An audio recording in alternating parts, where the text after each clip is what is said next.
Good evening friend, Dastak coaching Varanasi में आपका स्वागत है। जैसा कि आप जानें कि लगातार हम सीटेट प्रीवियस ईयर पेपर को जो है सॉल्व करा रहे हैं, उसी क्रम में एक नया वीडियो है जिसमें हमने जो है मैथमेटिक्स के जो है पोर्शन को लिया हुआ है। तो इसमें आपको गणित शिक्षण से जो है आपके 30 क्वेश्चन मिलेंगे, जिसमें आपके 15 क्वेश्चन सीधे सीधे आपके जनरल मैथमेटिक्स से रहेंगे और 15 आपके पेडागोजी से रहेंगे। तो चलिए देखते हैं कि कैसे जो है क्वेश्चन प्रीवियस ईयर में मैथमेटिक्स से पूछे गए थे। और आपको बता दें कि जो हमने पेपर लिया हुआ है ये आपका जो है 5 जनवरी 2022 को हुआ था, जो कंप्यूटर पे जो है एग्ज़ाम आपका ऑनलाइन CBT। तो चलिए देखते हैं कैसे क्वेश्चन आए थे।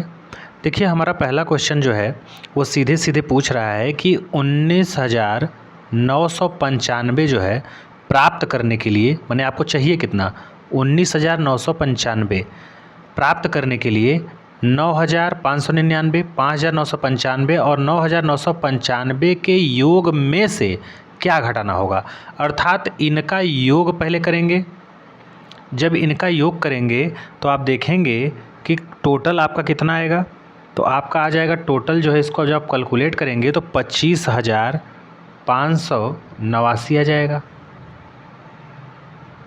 तो सवाल में यही कह रहा है कि इसमें से हम क्या घटा दें कि इतना हमको मिल जाए, 19,995।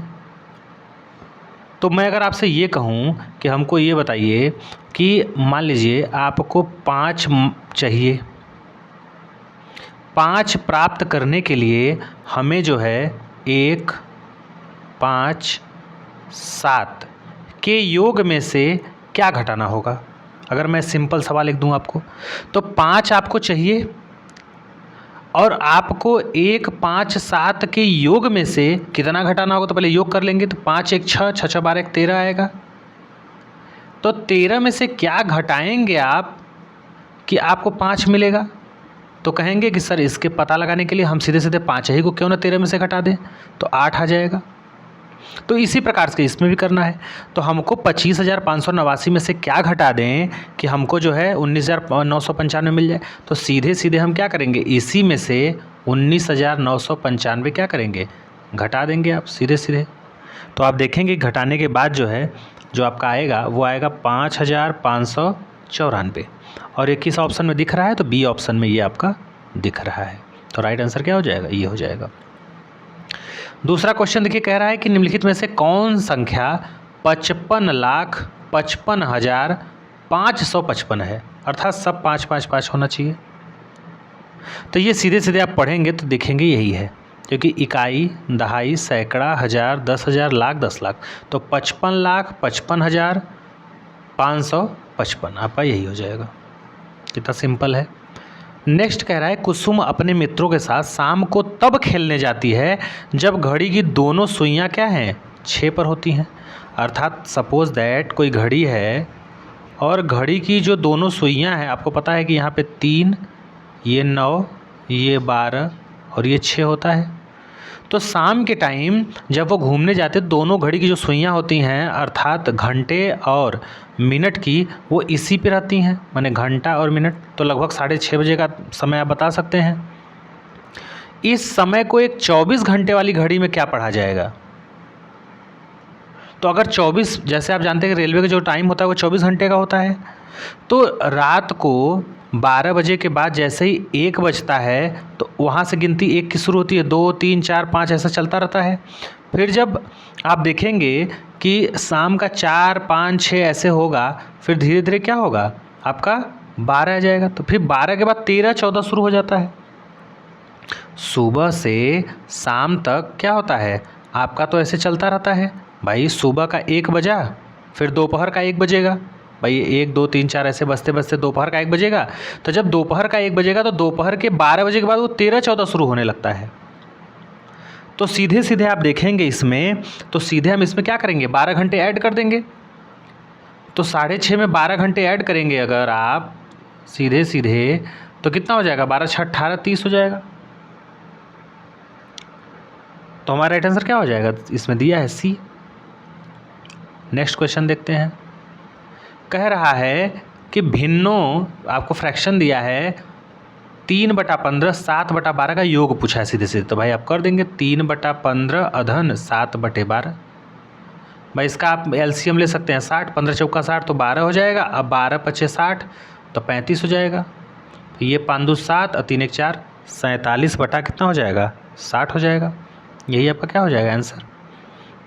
ठीक, किए कैसे, कुछ लोगों को नहीं पता होगा बेसिक मैथमेटिक्स। देखिए ऐसी संख्या लेते हैं जो ये हर बोलते हैं नीचे वाले को, डिनोमिनेटर, इससे कट जाए संख्या तो 15 से 60 कट जाएगा, 12 से भी कट जाएगा, तो 12 25 60, ये कितनी बार में कट रहा है, 5 बार में। तो जो आता है उसका जो है क्या करते हैं, ऊपर गुणा करते हैं, तो 15 से जब 60 कटेंगे तो 4 बार जाएगा, तो 4 बार में तो 4 का गुणा किस में करते हैं, 3 में करते हैं, तो 12 आ जाएगा। फिर 12 से करेंगे तो 5 5 7 35 ऐसे।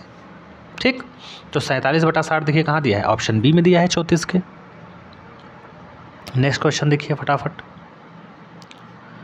35 नंबर क्वेश्चन कह रहा है कि एक वर्ग की परिसीमा, परिसीमा माने क्या होता है, उसकी एक तरह से परिधि, जो बाउंड्री होती है। तो एक वर्ग की परिसीमा 20 सेंटीमीटर है। इसको हटा दें पहले, साफ दिखे ताकि, 20 सेंटीमीटर है। इसके एक कोने से 1 सेंटीमीटर भुजा वाला एक छोटा सा वर्ग जो है काट लिया जाता है। नए आकार की परिसीमा में क्या परिवर्तन होगा। तो देखिए एक पहले हम वर्ग बना लेते हैं। मान लीजिए वर्ग में आप मालूम है कि चारों भुजाएं क्या होती हैं, बराबर होती हैं। तो ये मान लेते हैं कि 20 सेंटीमीटर आपका क्या है, पूरा है। तो भाई 4 भुजाएं होती हैं और चारों की लंबाई कुल मिला के कितना है, 20 मीटर है। तो एक का कितना होगा, तो कहेंगे कि सर टोटल अगर 20 है और इसमें 4 भुजा हो गया तो भाग देंगे तो 5 सेंटीमीटर का एक भुजा आएगा, बराबर बराबर। तो 5 ये भी हो गया, 5 ये भी हो गया, 5 ये भी हो गया, 5 ये भी हो गया। अब कह रहा है कि 1 सेंटीमीटर भुजा वाला कोने पर से काट लिया था। मान लीजिए 1/1 का, ये ऐसे कट कर दिया मैंने, क्या किया, कट कर दिया, इधर से निकाल दिया।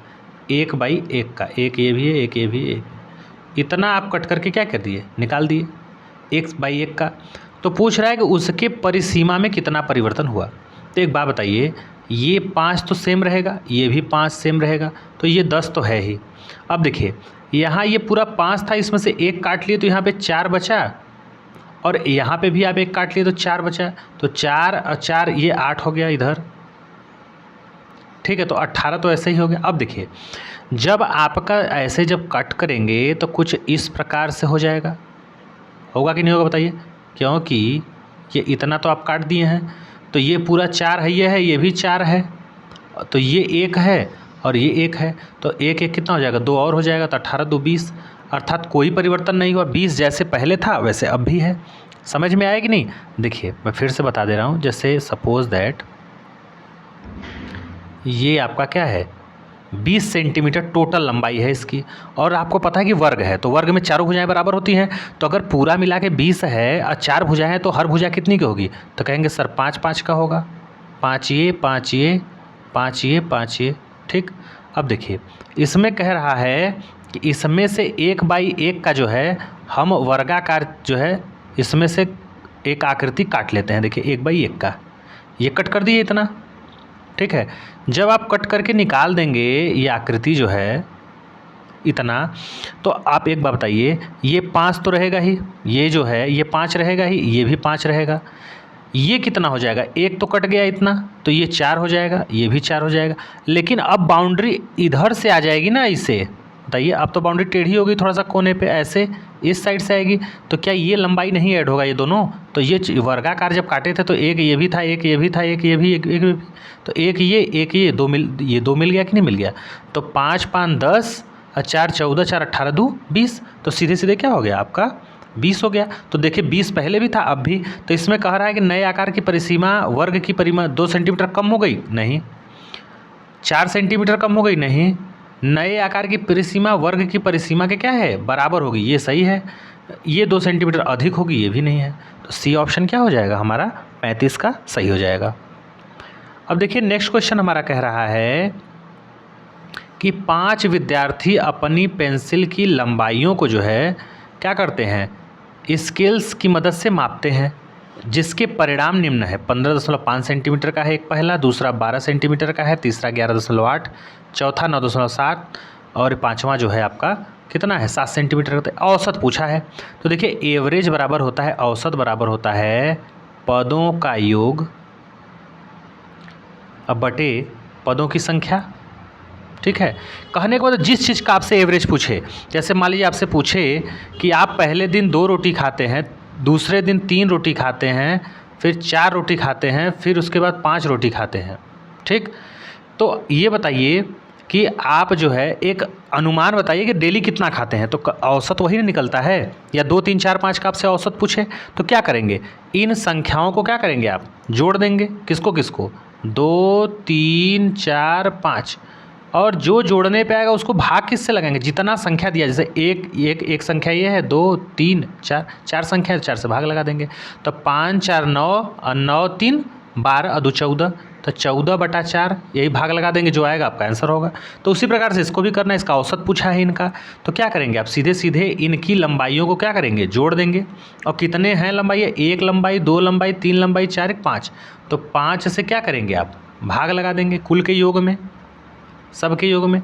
तो देखिए 15.5, उसके बाद आप जो है 12 और 11.8 ये सब जोड़ेंगे तो ये आएगा 56 टोटल, और 5 से भाग लगा देंगे तो आ जाएगा 11.2 सेंटीमीटर। तो 11.2 सेंटीमीटर आपका ऑप्शन डी हो जाएगा। नेक्स्ट क्वेश्चन क्या कह रहा है कि 2 सेंटीमीटर भुजा वाले 18 वर्ग एक करेंसी नोट को पूरा ढक लेते हैं। अब सपोज दैट करेंसी नोट का मतलब मान जान लीजिए कि मान लीजिए ये आपका 100 रुपये का नोट है, कुछ इस आकार का होता है, ठीक।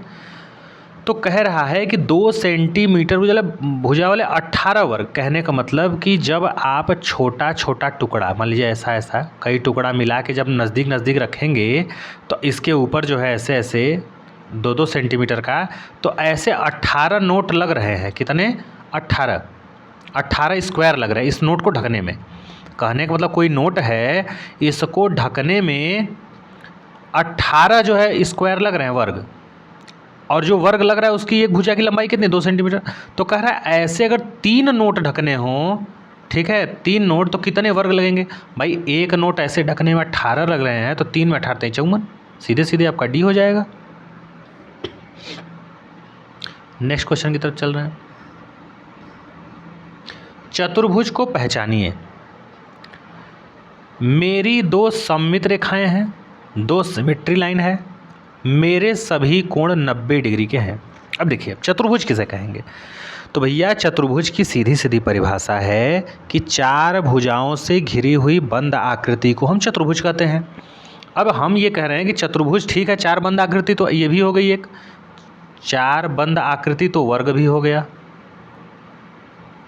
4 बंद आकृति आपका आयत भी हो गया, ठीक है।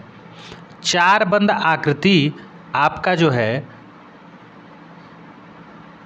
समानांतर चतुर्भुज भी हो गया। 4 बंद आकृति आपका समलंब चतुर्भुज भी हो गया। तो ऐसे तो कई चतुर्भुज हो गए, लेकिन उसमें कह क्या रहा है कि चतुर्भुज को पहचानना है जिसमें सभी कोण क्या हो, 90 डिग्री के हों। तो भैया सभी कोण 90 डिग्री के हैं, इसका मतलब ये न पैरेललोग्राम होगा न समचतुर्भुज होगा। इसमें पहला एक तो ये हो जाएगा आयत या तो वर्ग, आयत होगा और चाहे वर्ग होगा, क्योंकि इसके सभी कोण क्या होते हैं 90 डिग्री। एक तो फॉलो किया, और दूसरा कंडीशन क्या दिया है कि यहाँ पे देखिए ये समानांतर कट जाएगा, समचतुर्भुज कट जाएगा, आयत और वर्ग में लड़ाई है। अब दूसरे से भी इसको क्लियर कर ले, मेरी 2 सममिति है या सिमेट्री। अब सिमेट्री मैंने क्या बताया था कि ऐसी आकृति जिसको चाहे जितने तरीके से काटा जाए उसको एक दूसरे के ऊपर रखा है तो ओवरलैप कर जाए। अब एक बात बताइए, जैसे ये आयत है, इसको आप बीच में से कट कर देंगे, ठीक है, ये मान लीजिए इस पे से कट कर दिए, और इस टुकड़े को पहले वाले टुकड़े पर रख दीजिए और हुबहू ये पूरा ढक जाए, तो ये एक प्रकार की सिमेट्री हो गई एक तरह से। अब देखिए इसी कागज़ के टुकड़े को जो आयताकार आपका है, इसको आप ऐसे बीचों बीच काट दीजिए, ठीक, और ये जो आपका एक छोटा आयत निकल रहा है इसको इस वाले पे रख दीजिए, ऊपर वाले पे, तब भी हो जाएगा, है कि नहीं। अब कुछ लोग कहेंगे कि ऐसे मान लीजिए कट कर दीजिए इस प्रकार से, तो ऐसे अगर कट करेंगे तो इसको जब इधर से ये आपको मोड़ेंगे, इसको इस तरह से मोड़ेंगे और इसके ऊपर रखेंगे आप इसके ऊपर, तो देखेंगे कि ये कोना सीधा सीधा क्या होगा, ढक नहीं पाएगा, ये यहाँ कोना निकल जाएगा। तो देखेंगे कि जो आयत होता है उसमें केवल 2 ही सिमेट्री पाई जाती है, तो यहाँ पे 2 सिमेट्री का जिक्र किया भी है, तो सीधे सीधे हमारा क्या हो जाएगा, आयत हो जाएगा। और अगर वर्ग की बात करता तो मैंने वर्ग में इसके पहले वीडियो में मैंने आप बताया था जो है कि देखिए वर्ग में क्या है, एक इस प्रकार से काटेंगे तब भी एक सिमेट्री हो जाएगी, दूसरे के ऊपर रखेंगे, एक इस तरह से भी काटेंगे तब भी हो जाएगा, एक इस तरह से काटेंगे तब भी हो जाएगा, इस तरह से, तो 4 प्रकार की सिमेट्री उसमें पाई जाती है। तो सीधे सीधे हमारा राइट आंसर क्या हो जाएगा, आपका आयत हो जाएगा, वर्ग भी क्या हो जाएगा, कट जाएगा। हाँ यही 4 देता तो आपका हो जाता है आंसर। नेक्स्ट क्वेश्चन पे चलते हैं।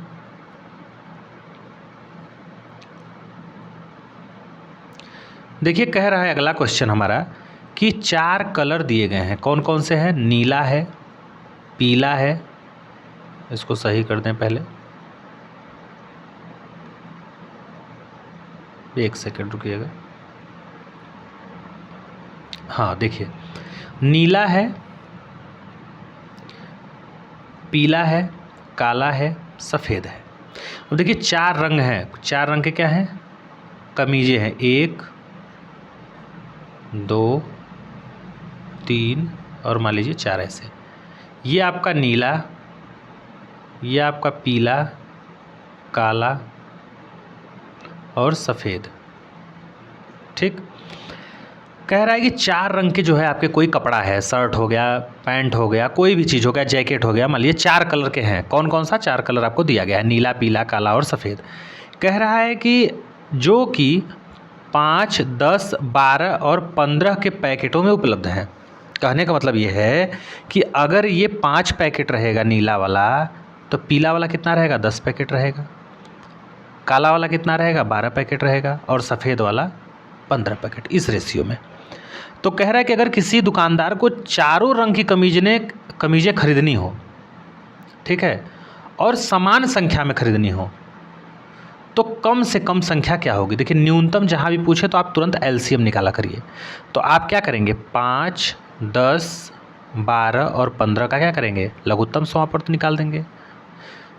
तो देखिए अब जब इसका आप एलसीएम निकालेंगे तो पहले 2 से काटेंगे, तो ये 5 तो कटेगा नहीं, ये 2 पचे 10 हो जाएगा, 2 छके 12 हो जाएगा, और ये 15 10 का 10 रहेगा। फिर क्या करेंगे, फिर आप जो है 2 से काटेंगे, तो ये 5 जैसे का तैसा, ये भी 5, 2 तिहाई 6 और ये 15।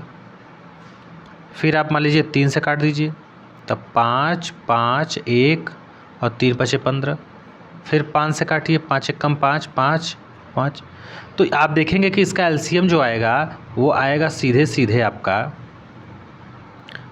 2 × 2 × 3 × 5, 2 दूनी 4 3 12 पचे 60, न्यूनतम 60 आ गया। कितना आ गया लॉस है इसका 60, और आपको न्यूनतम चाहिए। तो देखिए पहला वाला कितना है, 5 रहेगा, दूसरा 10 रहेगा, तीसरा 12 रहेगा और चौथा 15 रहेगा। तो अगर पहले की संख्या निकालें हम, ठीक है, तो क्या करेंगे, 60 में बारी बारी से भाग लगाएंगे, तो 5 से भाग लगाएंगे तो कितना आएगा, 12 आ जाएगा।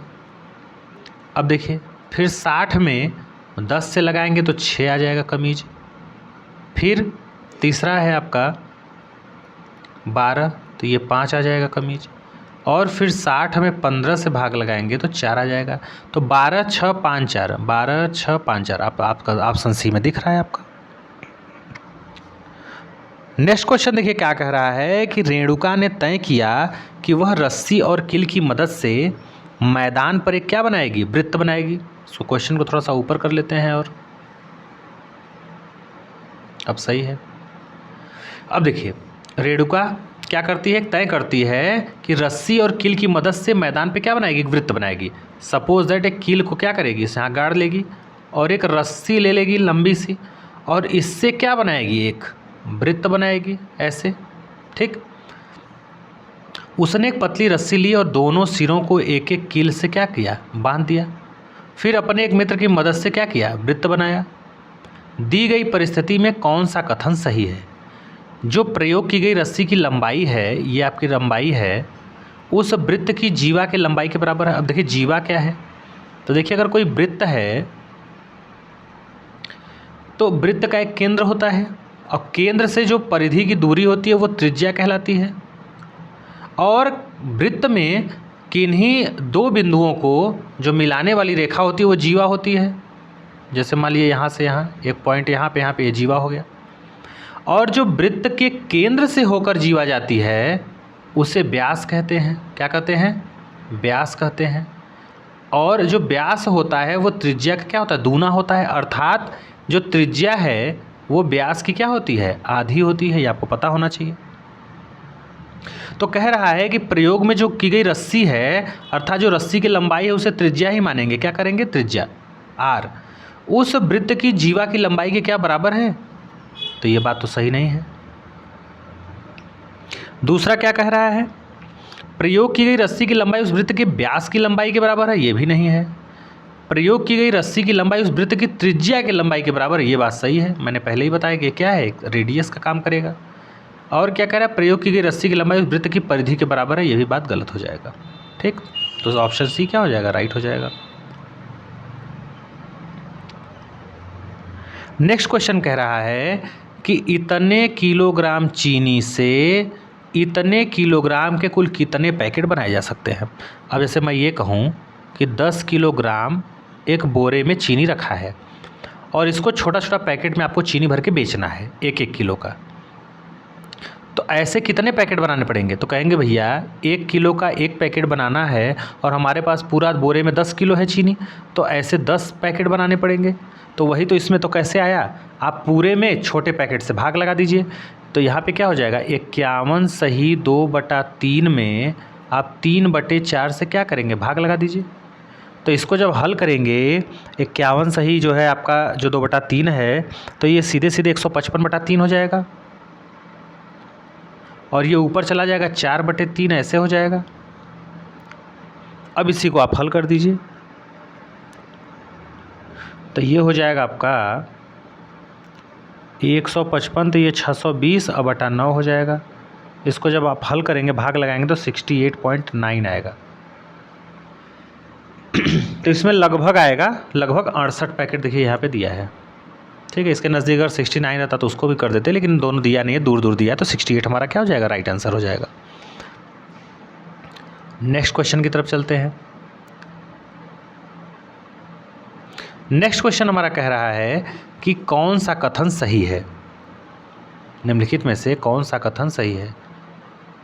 एक अभाज्य संख्या है, एक भाज्य संख्या है, एक भाज्य और अभाज्य दोनों संख्या है, न तो एक अभाज्य संख्या और न ही एक भाज्य संख्या है। कह रहा है कि जो 1 है वो कैसी संख्या है, उसी के बारे में पूछ रहा है। क्या ये अभाज्य है, भाज्य है, या दोनों है, या फिर दोनों नहीं है? तो आपको जब संख्या की जानकारी होगी तभी आप इसका क्या करेंगे? उत्तर दे पाएंगे। तो देखिए एक जो है क्या है आपका, न तो भाज्य है और न ही अभाज्य है। अब भाज्य संख्या किसे कहते हैं, अभाज्य किसे कहते हैं? भाज्य संख्या ऐसी संख्या होती है जो स्वयं या फिर स्वयं के अतिरिक्त अन्य जो है अंकों से कट जाए। अभाज्य क्या है? ऐसी बड़ी संख्या जो 1 से ज़्यादा हो और स्वयं के अतिरिक्त किसी अन्य संख्या से विभाजित न हो। जैसे भाज्य में, अभाज्य में क्या क्या आ जाएगा बताइए? तो अभाज्य में जैसे आपका 2, 3, 5, 7, ठीक। और भाज्य में क्या जाएगा? भाज्य में जैसे 2, 4, 6, 8, 10 सम संख्या जितनी है। तो एक क्या है? न तो भाज्य है न तो अभाज्य है। नेक्स्ट क्वेश्चन की तरफ चलते हैं। 43 नंबर क्वेश्चन देखिए क्या कह रहा है। एक त्रिभुज के कोणों का अनुपात जो है 5, 6, 7 है। सबसे छोटे कोण की माप बताइए। तो आपको पता है कि किसी त्रिभुज के तीनों अंतः कोणों का योग कितना होता है? 180 होता है। अगर कोई त्रिभुज है, त्रिभुज के क्या होते हैं? 3 कोण होते हैं। मान लीजिए ये x है, ये y है, ये z है। तो तीनों अंतः कोणों का मान जो है किसके बराबर होता है? 180 डिग्री के। तो अगर ये 5, 6, 7 के अनुपात में है तो मान लेते हैं कि पहला कोण 5x है, दूसरा 6x है, तीसरा 7x है। ये किसके बराबर होगा? 180 के। तो ये कितना हो जाएगा बताइए? 7, 6, 13 और 13, 5, 18। तो 18x बराबर 180, तो x बराबर 10 आ जाएगा। तो पहला कोण कितना? 10, 5, 50 हो जाएगा। 10, 6, 60 और ये 70। तो सबसे छोटा कोण कितना हो जाएगा? 50 डिग्री का हो जाएगा। और सबसे छोटा पूछा भी था, तो ऑप्शन बी क्या हो जाएगा? 43 का सही हो जाएगा। नेक्स्ट कह रहा है कि विमल अपने जन्मदिन पर कैंडी का एक पैकेट लाया। उसने 1/3 जॉन को, 1/4 राधा को, 1/5 सुस्मिता को और 1/6 जो है मीकू को दिया। अब एक बात बताइए, मैं अगर आपसे ये कहूँ सपोज़ दैट कि कोई व्यक्ति है वो एक चॉकलेट का पैकेट लाया है जिसमें टोटल चॉकलेट कितने थे, 100 थे। अब इसको बांट रहा है व्यक्ति कैसे। मान लीजिए पहले व्यक्ति को मैं कह दूं कि 1/4 हिस्सा दिया, दूसरे को 1/5 दिया, तीसरे को 1/10 दिया। तो कहेंगे कि पहले वाले को कितना मिला, तो 4 से काटेंगे तो 25 मिलेगा। दूसरे को कहेंगे तो ये कितना हो जाएगा 20, तीसरे को 10। फिर कहेगा कि कितने पैकेट में अब जो है बचे, तो आप इसको क्या करेंगे, जोड़ के 100 में से घटा देंगे। तो उसी पे आधारित ये भी है एक तरह से। तो देखिए पहले अलग अलग मान लेते हैं कि पैकेट में कुल x टॉफ़ियाँ हैं। तो पहले व्यक्ति को कितने मिलेगा बताइए, 1/3 जॉन को, तो इसका 1/3 कितना हो जाएगा, 1/3x। दूसरा कह रहा है कि 1/4 राधा को, तो 1/4x। 1/5 भाग इसका, तो 1/5 x किसको, सुस्मिता को। 1/6 भाग अर्थात 1/6x मीकू को दिया। और बची हुई 6 कैंडियाँ उसने स्वयं खा ली। तो कहने का मतलब कि अब देखिए ये टोटल आप क्या करेंगे, ऐड कर देंगे। तो 1/3x या इसको x/4, x/5, x/6 कर लेंगे। ऐसी संख्या लीजिए जो तीनों से क्या हो, कट जाए। तो क्या हो जाएगा बताइए, 60 ले लीजिए।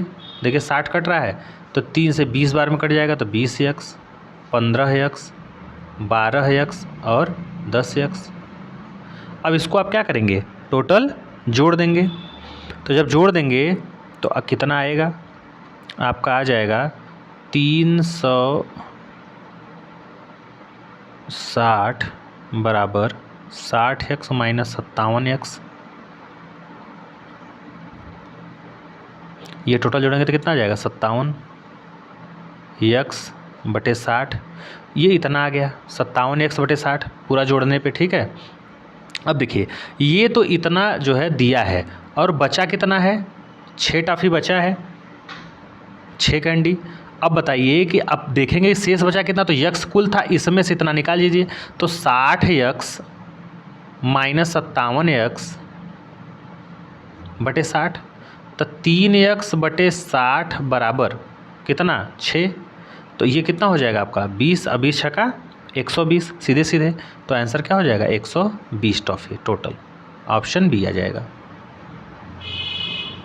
नेक्स्ट क्वेश्चन दिया है कि बढ़ते हुए क्रम में व्यवस्थित 7 क्रमागत सम संख्याओं का योग 98 है, तो इस क्रम में तीसरी संख्या क्या होगी। तो देखिए सम संख्या का बात किया है क्रम से, तो अगर मान लीजिए सम संख्या पहला 2 है तो फिर अगला कब आएगा, तो कहेंगे सर इसमें आप 2 जोड़ेंगे, तब 2 जोड़ते जाएंगे तो आपका अगला जो है सम संख्या मिलता जाएगा, चाहे विषम। अब देखिए कितना सम संख्या है, 7 क्रम से। तो चलिए मान लेते हैं कि पहली संख्या x है, फिर दूसरी तब क्या हो जाएगी, x+2, फिर तीसरी x+4, फिर चौथी x+6, फिर x+8। ऐसे क्या करेंगे, जोड़ते जाएंगे। फिर x+10, फिर x+12। तो ये कितना हो गया, देखिए संख्या 1 2 3 4 5 6 7, 7 क्रमागत संख्या हो गया। और ये किसके बराबर है, 98 के। तो सारा जब जोड़ेंगे आप तो देखेंगे कि 1 2 3 4 5, ये से 7x हो जाएगा, और 7x + 42 बराबर कितना, 98। तो 7x बराबर ये 42 जब 98 में से घट जाएगा तो 6 और 5 56 आ जाएगा। तो 7x बराबर 56, तो x बराबर 8 आ जाएगा। तो अब देखिए ये 8 आ गया, तीसरी पूछा है तो x की जगह 8 रख दिए, तो 8 4 कितना हो जाएगा, 12 हो जाएगा। तो सीधे सीधे हमारा राइट आंसर क्या हो जाएगा, ए हो जाएगा। अब देखिए ये था जो है आपका 15 न्यूमेरिकल। अब 15 आपका पेडागोजी से पूछेगा क्वेश्चन। चलिए उसकी तरफ चलते हैं। देखिए कह रहा है कि शुरुआती प्राथमिक कक्षाओं के विद्यार्थियों को संख्याओं के शिक्षण के संदर्भ में 3 कथन दिए गए हैं और इसमें से कौन सा सही है, सही आपको बताना है। विद्यार्थियों को वस्तुओं की संख्या एवं उनकी राशियों के बारे में सोचने के लिए क्या करना चाहिए, प्रोत्साहित करना चाहिए और वे उनके लिए क्या हों, अर्थपूर्ण हों। तो ये बात तो सही है। अंकों के नामों को याद करके, देखिए याद करना तो कभी नहीं होगा क्योंकि ये निगेटिव टैग वर्ड है, तो इसको तुरंत काट देंगे। सी है विद्यार्थियों को चल वस्तुओं से समुच्चय बनाने के लिए प्रोत्साहित करना, कि ग्रुप बनाइए, समुच्चय बनाइए। ठीक है, तो ये भी बात सही है। तो ए और सी हमारा क्या हो जाएगा, राइट जवाब हो जाएगा। तो ऑप्शन ए ही हमारा क्या है, ए हो जाएगा, क्योंकि चीज़ों को करके सीखना है ताकि बच्चा जो है चीज़ों को क्या कर सके, करके सीखे, बाल केंद्रित शिक्षा में। अब देखिए कह रहा है कि निम्नलिखित में से कौन सा वैन हेले के अनुसार ज्यामितीय विवेचन के स्तरों के सही क्रम को क्या करता है, निरूपित करता है।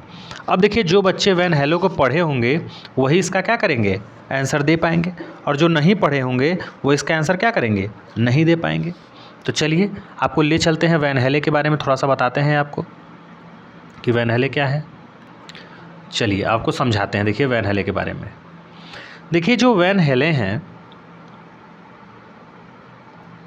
वैन हेले इंग्लिश में वैन HIELS, वैन हेले। पहली बात कि इनको जो है क्या कहा जाता है, इन्होंने जो है जियोमेट्री रीजनिंग थियरी दिया था, जियोमेट्री रीजनिंग थियरी।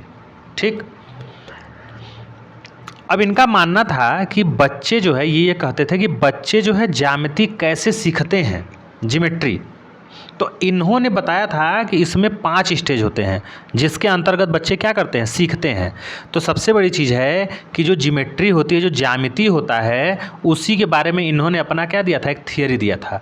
और इनके थियरी में स्टेज कितने थे, 5 लेवल इन्होंने बताया था।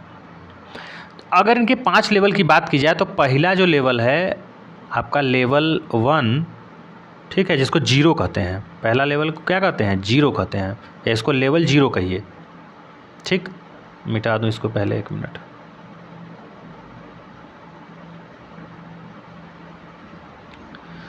देखिए लेवल 0, जो लेवल 0 है इसे क्या कहा जाता है, नाम चाक्षुषीकरण, या फिर इसी को दृश्यीकरण बोलते हैं, दृश्यीकरण।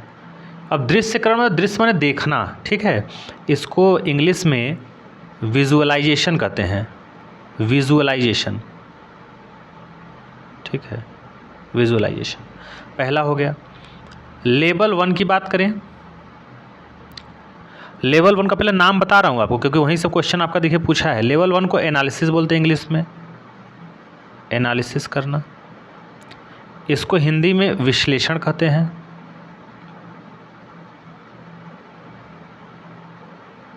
विश्लेषण हो गया। लेवल 2 की बात करें, लेवल 2 की बात करें तो लेवल 2 को अनौपचारिक निगमन कहते हैं। अनौपचारिक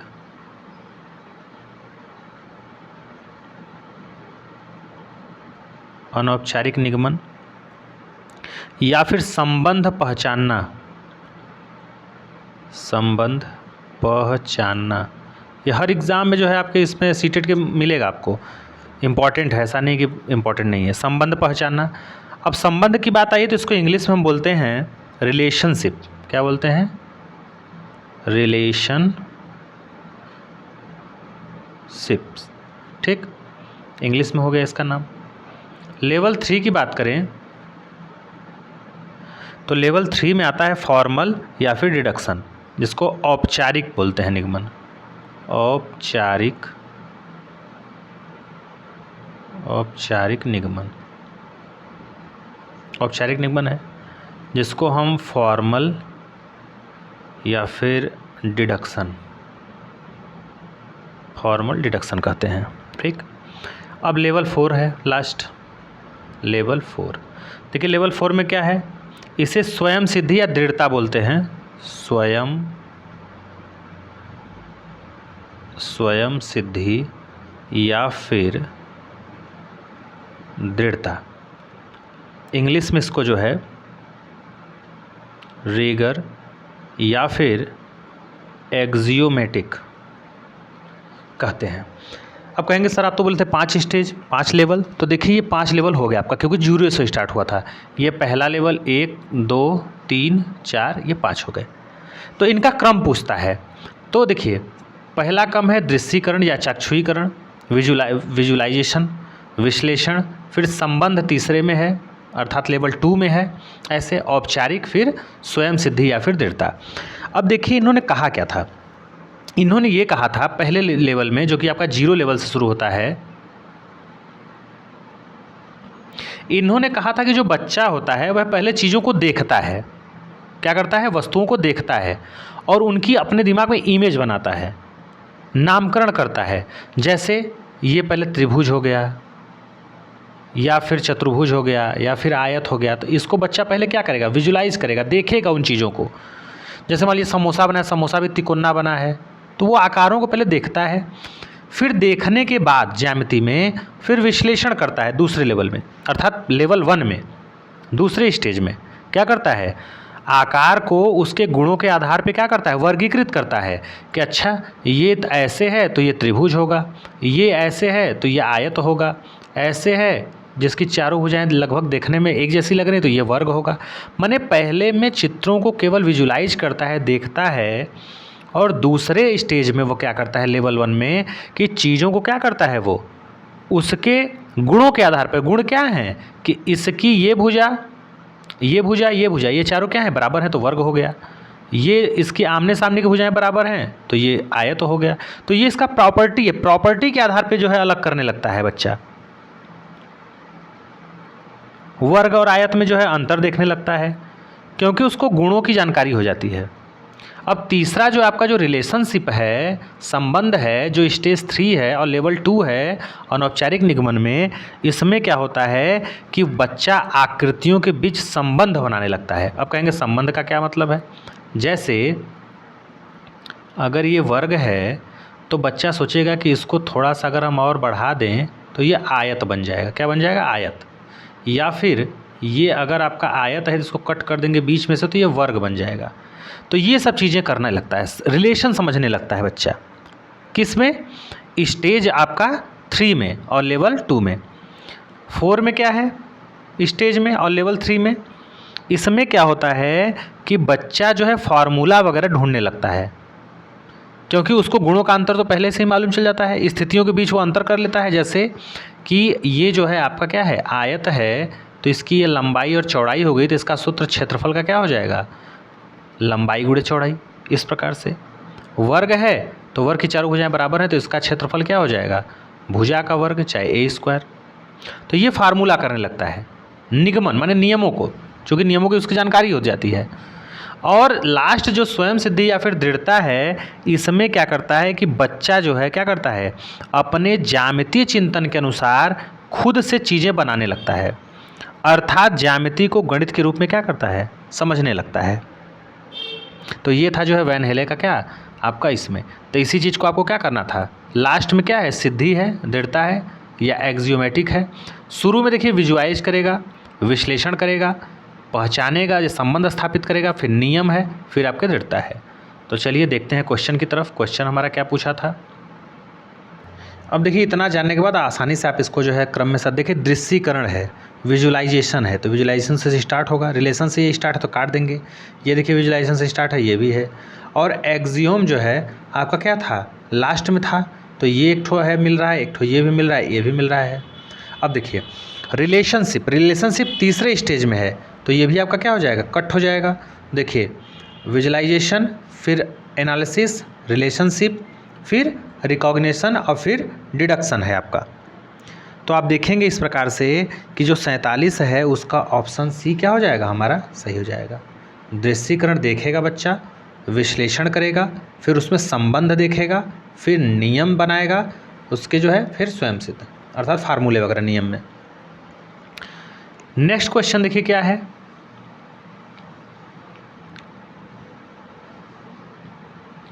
नेक्स्ट क्वेश्चन कह रहा है कि निम्नलिखित कथनों में कौन सा गणितीय कार्यों के लिए क्या है, उपर्युक्त नहीं है। निम्नलिखित कथनों में से कौन सा कथन गणितीय कार्यों के लिए क्या है, उपर्युक्त नहीं है, उपर्युक्त नहीं है। पहला दिया है, उपर्युक्त गणितीय कार्यों से जब विद्यार्थियों को चुनौतियाँ दी जाती हैं तब प्रायिकता है कि कठिन समस्याओं से निपट के उनकी क्षमता में वे आत्मविश्वास क्या हो जाए, बन जाए, विश्वासपूर्ण ढंग से।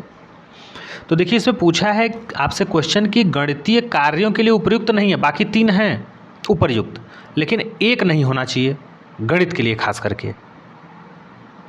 माने ऐसा कौन सा काम है जब कोई गणित पढ़ा रहा हो या गणित सीख रहा हो तो उसमें ऐसा कौन सा इसमें से काम है, वर्क है जो कि नहीं करना चाहिए, बाकी 3 करना चाहिए।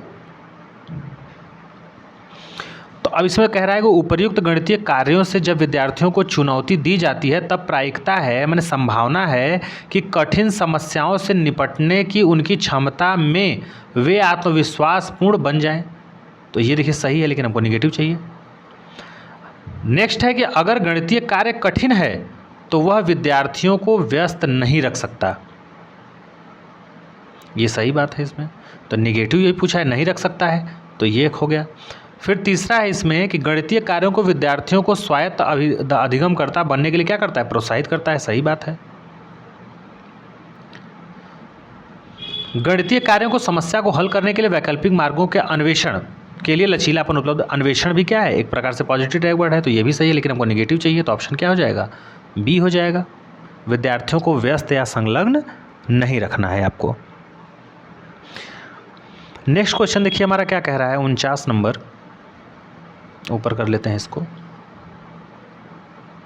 49 नंबर क्वेश्चन कह रहा है कि निम्नलिखित कथन में से कौन सा जो है कौशल व्यक्त किया गया है जो वस्तुओं के प्रमाणीकरण को समझने के लिए बच्चे की सहायता करेगा। बच्चों मनोगत 2 में से 1, 3 में से 2, 4 में से 3, 5 में से 4 आदि इत्यादि क्या करता है, सम्मिलित करता है। तो इसमें यही कहा गया है कि निम्नलिखित कथन में कौन सा कौशल व्यक्त किया गया है जो कि वस्तुओं के प्रमाणीकरण को समझने के लिए बच्चे की क्या करता है, सहायता करेगा। बच्चों मनोगत 2 में से 1, 3 में से 2, 4 में से 3, 5 में से 4, ये चीज़।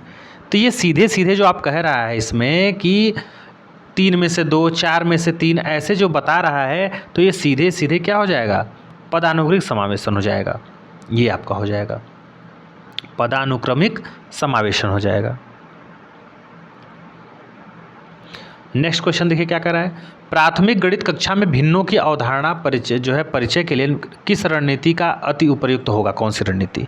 कहने का मतलब एक टीचर है, उसको फ्रैक्शन पढ़ाना है बच्चे को, तो कौन सी रणनीति जो है सबसे अच्छी कारगर होगी क्लास में। तो विद्यार्थियों के समक्ष भिन्नों पर इबारती सवाल या समस्या रखना। तो भाई समस्या रखना क्या है, ये तो होगा नहीं कभी भी। कह रहा है कि 1/2 और 1/4 को निरूपित करने के लिए चार्ट या चित्रों को दिखाना। ठीक है, तो और देख लेते हैं क्योंकि हमको सबसे बेस्ट आंसर देखना है। सी कह रहा है कि संख्या रेखा पर एक भिन्न को निरूपित करना, और चौथा कह रहा है कि कागज को मोड़ने के क्रियाकलापों को सममित आयताकार पट्टियों एवं वृत्तीय वृत्ताकार कटआउट के साथ खेद करना। तो इसमें देखिए बच्चा करके सीखेगा क्रिएटिविटी के माध्यम से, तो सबसे बेस्ट इसमें क्या हो जाएगा, आंसर डी हो जाएगा। नेक्स्ट क्वेश्चन कह रहा है, अभिकथन और उसका कारण दिया है कि प्राथमिक विद्यालय में गणित पाठ्यचर्या को मूर्त से अमूर्त की ओर क्या करना चाहिए, बढ़ना चाहिए। सही बात है कि बच्चे को पहले पूर्व ज्ञान से नए ज्ञान को जोड़िए, पहले बच्चों को मूर्त चीज़ें दिखाइए। मूर्त माने जिसको आप छू सके, देख सके फिजिकली, अमूर्त माने उसको नहीं। जैसे बच्चे को पहले आप दिखाइए कि ये कुत्ता है, लेकिन बाद में जब बच्चा कुत्ता नहीं भी देखेगा, आप कुत्ता शब्द कहेंगे तो उसके दिमाग में कुत्ते की इमेज बन जाएगी किसी भी वस्तु की। तो मूर्त से अमूर्त की ओर बढ़ना चाहिए, तो कथन क्या है आपका, सही है। कारण क्या कह रहा है, प्राथमिक कक्षा के विद्यार्थी बिना चिंतन सोचे गणित करना आरंभ कर देते हैं, ये तो गलत बात है। ऐसा कौन कह रहा है, बच्चे में पूर्व ज्ञान भी कुछ होता है, तो ये जो है आपका क्या हो जाएगा, गलत हो जाएगा। तो इसमें जो है आप देखिए ए सही है, आर गलत है, तो ए सही है परंतु आर गलत है, तो ऑप्शन सी क्या हो जा रहा है, हमारा मैच कर रहा है। नेक्स्ट क्वेश्चन की तरफ चलते हैं। देखिए 52 नंबर क्वेश्चन कह रहा है कि एनसीएफ 2005 के अनुसार गणित में कक्षा पर आधारित आकलन के बारे में कौन सा कथन अति उपयुक्त है। इन चारों में से सबसे अच्छा कौन सा है कथन आकलन के लिए। इसे सिर्फ विद्यार्थियों के मूल्यांकन के लिए ही नहीं करना चाहिए बल्कि प्रतिस्पुष्टि प्रदान करने एवं शिक्षण अधिगम की प्रक्रिया को सुधारने के लिए भी करना चाहिए। सही बात है कि जो आकलन है गणित की कक्षा पर उसे सिर्फ मूल्यांकन के लिए नहीं बल्कि उसमें जो त्रुटि है उसके आपको फीडबैक भी बच्चों को दीजिए कि आप इसमें सुधार करिए, ये करिए, वो करिए। दूसरा क्या कर रहा है कि इसे कक्षा में विद्यार्थियों को श्रेणीबद्ध करना। देखिए यहाँ पे तो आपको श्रेणीबद्ध हो गया, मेरिट के आधार पर हो गया, ये तो कभी नहीं होगा, ये तो गलत हो जाएगा। इसे गणितीय निर्देशों का हिस्सा या भाग नहीं होना चाहिए अपितु इसे गणितीय निर्देशों से अलग कहाँ से करेंगे आप उसको। नेक्स्ट है इसमें कि स्व आकलन प्राथमिक कक्षाओं में संभव नहीं है क्यों नहीं है, तो ये भी गलत हो जाएगा आपका। तो ये क्या हो जाएगा हमारा राइट हो जाएगा। 53 नंबर क्वेश्चन कह रहा है कि निम्नलिखित में से कौन से कथन प्राथमिक स्तर के जो लर्नर हैं अधिगमकर्ता हैं उनमें गणित अधिगम के बारे में सही है। बच्चे विद्यालय में गणित के बारे में कुछ विचारों या मतों के साथ आते हैं, क्या ये सही है, तो ये सही बात है। बच्चे जब आते हैं तो कुछ ना कुछ उसके दिमाग में पहले से भी तो पूरी जानकारी होती है। नेक्स्ट है विद्यालय आने से पहले गणित के बारे में बच्चों के विचार जो है मत स्कूली गणित के लिए असंगत होते हैं, तो असंगत तो होंगे नहीं, तो ये तो गलत हो जाएगा। ए सही था इसमें। और देख लेते हैं ऑप्शन सी कह रहा है इसमें कि बाद में दिक्स्थान संबंधित समझ केवल ज्यामिति के अध्ययन के दौरान विकसित होती है।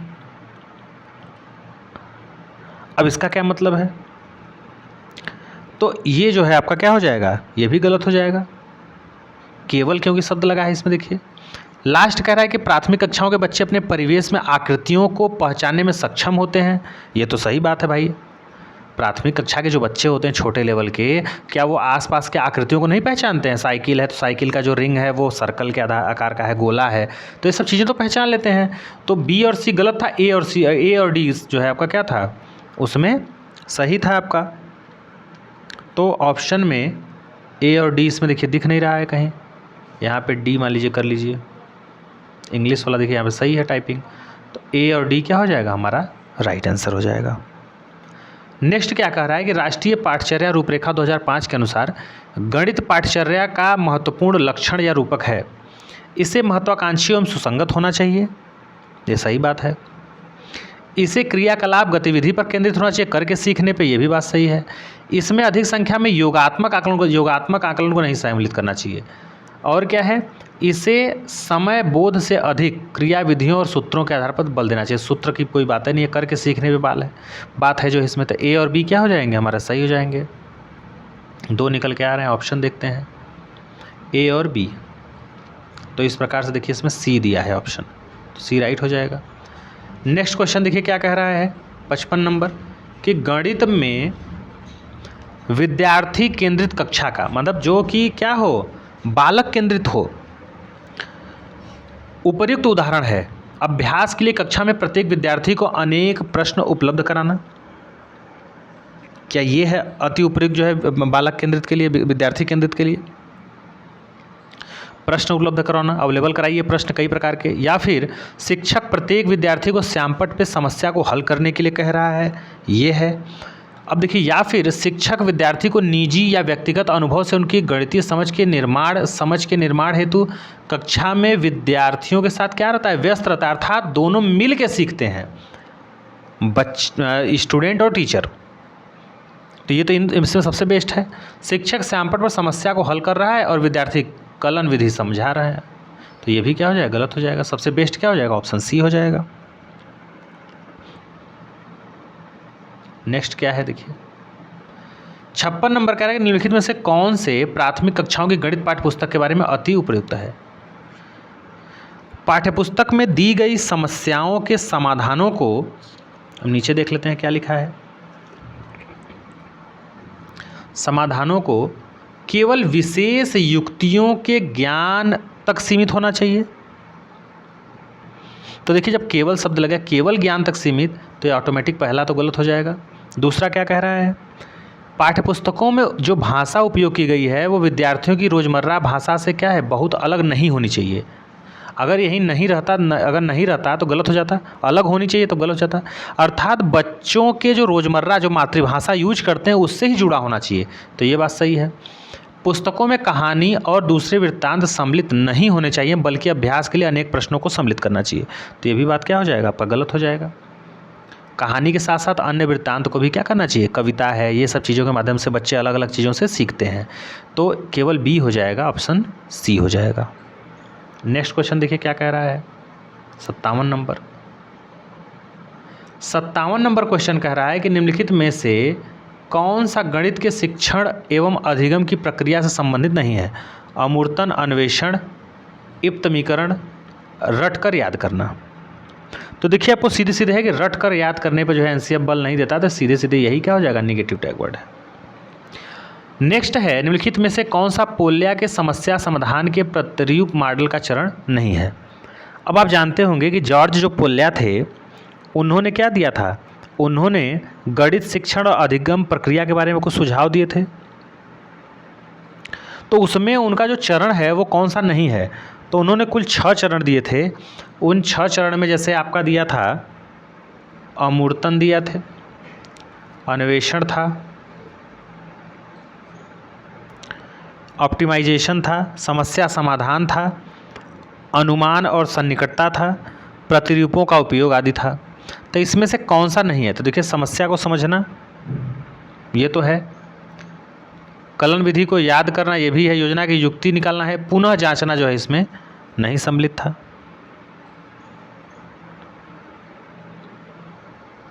आगे देखते हैं,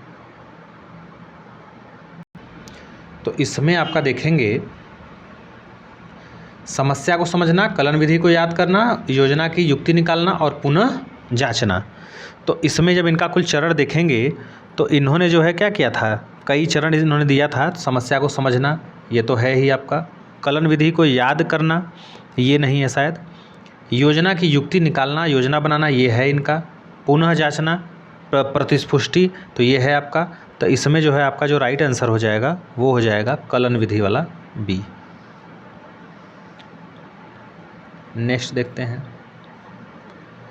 59 नंबर क्वेश्चन कह रहा है कि 73 + 35 + 27 की तरह से दी गई 3 संख्याओं का जोड़ करते समय एक विद्यार्थी निम्नलिखित रूप से परिकलन करता है। कहने का मतलब कोई आप क्वेश्चन दे दिए कि इन तीनों को बेटा जोड़ो। अब लड़का जोड़ कैसे रहा है, कुछ इस प्रकार से जोड़ रहा है, ऐसे अलग अलग तरीके से। तो पूछ रहा है इसमें से कि निम्नलिखित में से संख्याओं के जोड़ के कौन से गुणधर्मों का उपयोग किया गया है इसमें। क्रम विनिमय, साहचर्य, क्रम विनिमय, वितरण नियम, तत्समक साहचर्य। देखिए जो क्रम विनिमय नियम है, कम्युलेटिव लॉ ऑफ एडिशन है, उसमें क्या होता है कि जैसे 2 धन 3 बराबर 3 धन 2, तो वैल्यू में तो कोई अंतर नहीं, 5 तो हमेशा आएगा, ये आपका क्रम विनिमय है।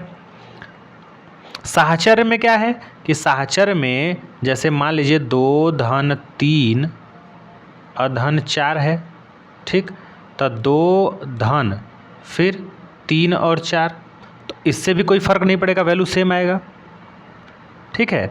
या फिर ऐसे भी कर सकते हैं 2 गुणे 3 अगुणे 4 बराबर, इसको पलट दीजिए, 2 गुणे 4 गुणे 3 कर दीजिए या तो कहने को तो इसकी वैल्यू क्या होगी, चेंज नहीं होगी, तो यह साहचर्य नियम हो गया। तो इसमें वही तो है साहचर्य, ये आपका क्या है, साहचर्य नियम है और क्रम का नियम है, तो हमारा राइट आंसर क्या हो जाएगा आपका, ए हो जाएगा। भाई योग का क्रम विनिमय नियम क्या कहता है, a + b = b + a ही तो कहता है, ये आपका क्रम विनिमय है योग का, किसका, योग का। और योग का जो आपका साहचर्य नियम है वो यही कहता है कि a + b + c बराबर a, इसको हटा देते हैं, a प्लस फिर ब्रैकेट में b + c, वैल्यू तो सेम आएगी। तो योग का साहचर्य नियम ये है और योग का क्रम विनिमय नियम ये है। लास्ट क्वेश्चन की तरफ चलते हैं। तो ऐसे क्वेश्चनों से आपको एक अंदाज़ा मिल जाएगा और प्रैक्टिस हो जाएगा, क्योंकि बिना प्रैक्टिस के आपका नैया पार होने वाला नहीं है। 60 नंबर देखिए क्वेश्चन कह रहा है कि एक विद्यार्थी गुणन पर समस्या को निम्नलिखित रूप से हल करता है।